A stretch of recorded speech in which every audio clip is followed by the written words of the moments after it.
Welcome to Surrender School, Emotional Sobriety Workshop. Chapter 9, Living Life on Life's Terms. Hi, everybody. Glad to see all of you. And I know the time change is always confusing, but we will sally forth. I felt like this chapter was kind of another kick in the pants. And, last week we were talking about self-acceptance, acceptance of self. And this week we're talking about acceptance of everything else. I'm sensing a theme in Dr. Berger's book. We'll start out on page 169, where Dr. Berger says, living life on life's terms takes a major and difficult shift in consciousness. We have to surrender our expectations, and he says all, capital, bold, italics, all of our expectations. And he goes on to talk about that. Some of our expectations are really obvious. I mean, they're very well known to us, but others are hidden and unconscious. And we really don't even have any idea that we have them. We operate from them, but we don't even know that we have them. On page 170, Dr. Berger says that letting go of our expectations, both obvious and hidden, will be the greatest challenge in our quest for emotional sobriety. And unfortunately, I think I have to agree with him. I mean, I think it's almost a basic way that humans organize their world is through expectations of how things work. And so a lot of them are given to us from our life experiences. A lot of them are given to us from our culture, our background. And I think some of the ones that come from our culture and our religious culture, political culture, ethnicity culture, a lot of those are hidden. Those are the ones that are hidden because everyone is kind of operating from those same expectations, but they're expectations nonetheless. And then the ones I think that are more obvious are the ones that we, read in magazines or are taught explicitly in school or, from our families or from our religious institutions, that are the ones that are taught explicitly. But he says that regardless, we have to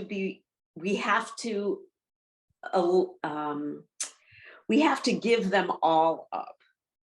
And that means accepting whatever life gives you, period. It doesn't mean you like it, doesn't mean you condone it, doesn't mean any of that, but you accept it. You don't fight it. So on page further down on 170, Dr. Berger says emotional sobriety and the ability to live life on life's terms requires two traits: humility and the ability to roll with the punches. He says humility is a low focus on the self. We acknowledge our limitations and we surrender the idea that we have the right to impose our expectations on anyone or any situation. And I would add to that the low focus on the self and low feelings of self-importance. Not that you're a piece of crap and you're not important. That's not what I mean. The low self-importance or low feelings of self-importance are that you're the most important person in the room and that your expectations and your needs and your wants are the most important. Okay. And the center of the universe kind of thought, that self-importance as I am the center of the universe, my universe, and everyone else's universe. Okay, that's self-importance. And then he goes on to explain that being able to roll with the punches means that we are flexible. We don't have rigid demands and shoulds for people in life. And then he says something that I think is really important. We don't waste time complaining about life. Now, think about what that means for a minute. We don't waste time complaining about life. Well, what the hell are we going to talk about then, right? Because what we talk about is our conversations are mostly complaining about life and that it's not doing what we want it to, and people aren't doing what we want them to, and reality isn't doing what we want it to. So if we don't waste time complaining about life, that really rearranges things for us. I mean, think about your basic OA meeting. I mean, the ones that talk about the solution and what you do are the most fruitful for us. If people are just sitting around complaining about the fact that they have this disease, or the fact that they can't eat X, Y, or Z, or the fact that all celebrations are food centric, it doesn't help anything. And I think that's what he's trying to say here. We don't waste time complaining about life. Life is what it is. What are we going to do about it? Right? So on page 174, and I thought this was an interesting distinction that he made, Dr. Berger explains that anxiety is different from fear. Fear is based on a real, objective threat. The mugger is right in front of you with a knife in his or her hand, right? That is fear. What you feel is fear. Anxiety is created by our imagination. So it's late at night and we're walking home by ourselves, and our imagination is seeing a mugger at every corner, right? But that's not actually happening. That's in our imagination, and that is causing us anxiety. I thought that was really interesting distinction. He said, again, anxiety is created by the imagination. We imagine the worst case scenario happening in the future and then project a catastrophic outcome, right? This is called awfulizing or catastrophizing. That's what anxiety does for us. On the next page, on 175, he says we engage in anxiety, just this whole imaginative thing, and then we torture and terrorize ourselves with our imaginings. Okay? We let our anxiety spin us out of control, and we let it take over us. Okay? And I don't know about you, but that particular process was a really good driver of my disease. I really sought the comfort of food around my awfulizing, around what I thought could happen, what I imagined might happen. I ate a lot over that. On page 176, Dr. Berger tells us anxiety causes us to maximize the risks we face, not realities, but just the risks we face, and minimize our ability to handle it, our ability to cope with it. So we see the worst possible future, and then we believe ourselves helpless to handle it. And that's a recipe for eating if I ever heard it. Page 177, Dr. Berger compares our unconscious expectations of things to a shadowy opponent. So we go about our lives, and then something unexpected and negative happens, and we get punched in the face and terrorized by our expectation that nothing negative is supposed to happen to us. And I think that's what he's talking about, where we waste time complaining about what's happened.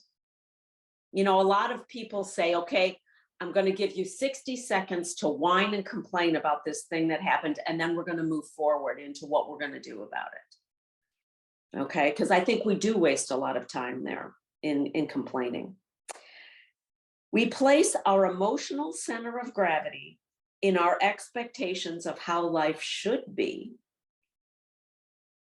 And this places our emotional center of gravity in something beyond our control. Okay? How life should be is actually pretty darn irrelevant. The thing that's relevant is what is life right now in this moment. On page 178, Dr. Berger says, this is the heart of the problem, our emotional unmanageability. Life unfolds and brings us many surprises, both good and bad, but life is what it is, period. Reality is reality 100% of the time, no exceptions. It doesn't matter whether we like it or not. It doesn't matter if we condone it or not. It doesn't mean if it's like what the truth or what the right thing to be happening is. Okay, like racism, the truth or the justice, the truth of it is that it should not be happening. But the reality is that it does happen. Okay, and it doesn't matter that the truth is, the right thing is that it shouldn't be happening. Okay, and I think we get, or at least I get, really hooked up and bound up into things that are truly objectively awful that should not be happening, but they are. And I can get lost in that should. And it trips me up for being able to do something about it, either cope with it or help or, move things forward in a positive way. So he explains that the problem is not the problem. It is how we cope with the problem that matters. And I'm going to read that one more time. He explains that the problem is not the problem. It is how we cope with the problem that matters. We cannot let our refusal to accept reality dictate how we respond to our problem. And I think that is so true for our disease. I spent decades fighting the fact that I was bodily and mentally different from my fellows, and it prevented me from doing what I needed to do to recover from the disease. He says acceptance is the key to solving any problem. We can find no serenity until we accept that person, place, thing, or situation as it is. And that's his change of page 417 in the big book, like we talked about last week. We can find no serenity until we accept that person, place, or thing, or situation as it is in this moment. Okay. On page 180, Dr. Berger was able to come to peace around the situation of his daughter possibly being born with spinal muscular atrophy through acceptance and humility. He accepted the reality of the risk that his daughter could be born with this disease, but that he would love her completely forever, for how long she lived, however long that was. Okay. He also had the humility to see that his daughter would experience her life through her own eyes and heart and not through his. He didn't make it about him. And a lot of my fighting of reality is that the people I love shouldn't have to experience this. And I am seeing the situation completely through my eyes and my heart. And that is self-importance. That is selfishness. That is self-centeredness. Humility is being able to see that they are going to see their lives the way it is. Like you see that when you get to a certain age, and I just turned 59, so I'm a hair's breadth away from my 60s.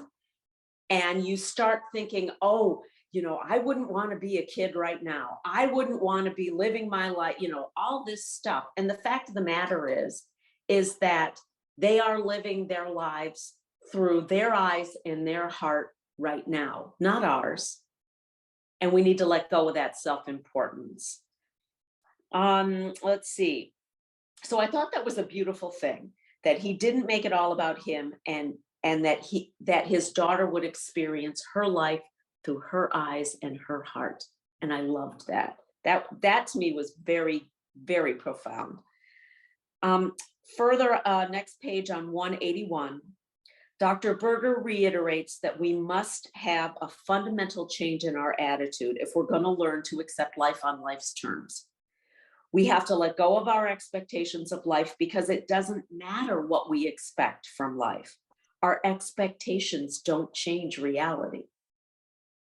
In fact, our expectations interfere with our ability to cope with reality. Being able to accept life on life's terms leads us to right action and right conduct with regard to any situation. Fighting it prevents us from doing that. On page 182, Dr. Berger tells us that taking responsibility for finding the right answers to the problems of life helps us mature and achieve emotional sobriety.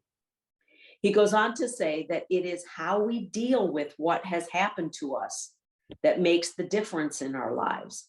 Our attitude will either facilitate our growth after trauma, or it will reinforce being a victim and therefore disempower us. That's really powerful. Our attitude will either facilitate our growth after trauma, or it will reinforce being a victim and therefore disempower us. It is our job to find the best way to cope with whatever challenges life gives us. One of the major problems we will face in achieving emotional sobriety is having faith in ourselves and our ability to cope. Don't you think a lot of people, after failing repeated times in our program, lose faith in their ability to recover? I really see that a lot in our program. We feel victimized by our disease, and we feel very little faith in our ability to recover. So that's all I have for today.